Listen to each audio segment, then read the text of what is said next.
Oke, sugeng enjang para sederek-sederek, sobat-sobat kula, sobat Mbah Gondrong sekalian.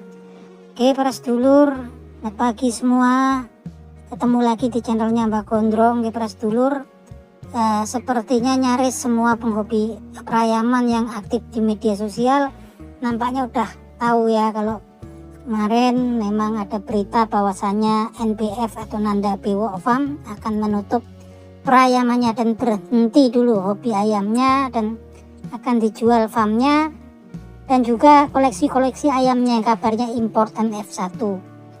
Nah teman-teman, kita kemudian kalau dari kasus ini, berkaca dari kejadian ini, bisa banyak pelajaran yang bisa kita ambil ya. Seperti yang kita tahu, Nanda Bewo ini kurang apa kalau di perayaman.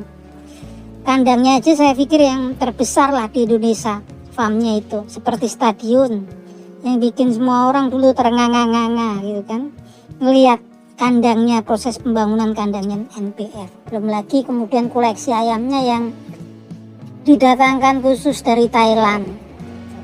Tapi apa yang terjadi, memang suka nggak suka, diungkapkan atau tidak, pastinya terjadi penurunan, sementara juga penurunan omset pastinya. Karena memang pembiayaan kosnya kan besar ya teman-teman, untuk pakan tuh luar biasa besar, belum gaji pegawai yang ngurus peternakan gitu kan.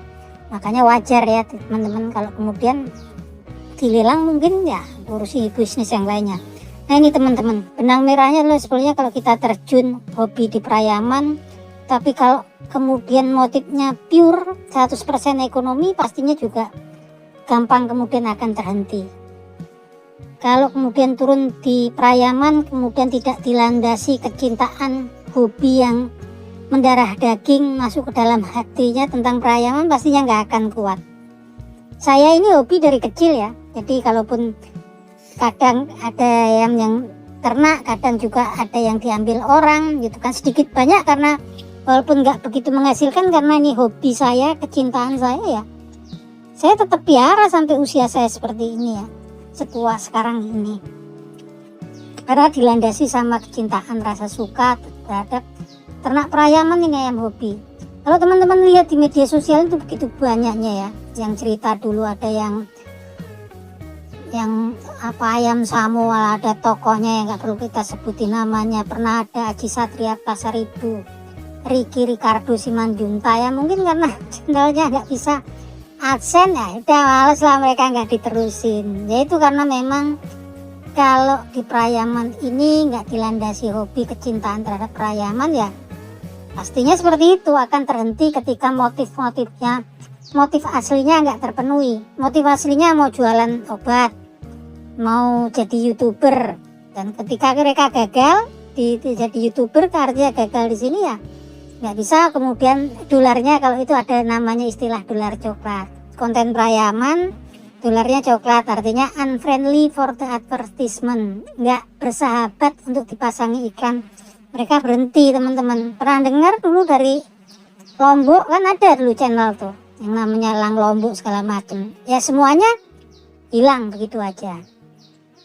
Kalau yang senang ya kayak saya ya, nggak menghasilkan apapun juga tetap eksis saja lah, bikin konten, karena memang didasari rasa cinta, rasa senang gitu. Kalau di motifnya motif yang lain, motif ekonomi, motif untuk jualan, motif ya ketenaran, ketika gagal tujuan mereka pasti terhenti kalau di perayaman. Begitupun peternak.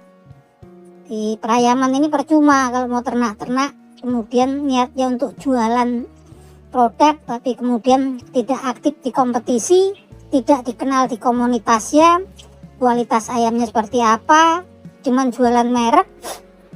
Orang tempat kita pinter-pinter sekarang bro, nggak silau lagi, nggak heran lagi. Ini cerita nih anaknya Pakoy Manedeng, anaknya Jackson, anaknya Billy ya. Kalau yang pemain tulen pastinya nggak ngurus itu. Saya ngambilnya dari Mr. Manop, Mr. Kosim, nggak ngurus itu pastinya.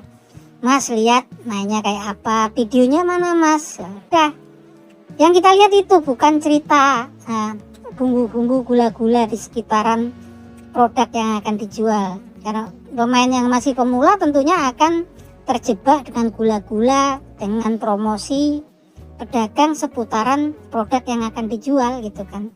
Kalau yang asli ya enggak. Makanya saya sering kalau yang nanya-nanya di YouTube tentang materi yang ada saya gitu kan, ya enggak.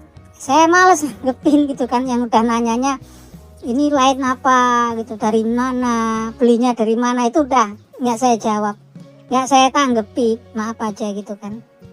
Oke, itu teman-teman, salam seduluran dari Mbah Gondrong. Matur nuwun dah pada mampir.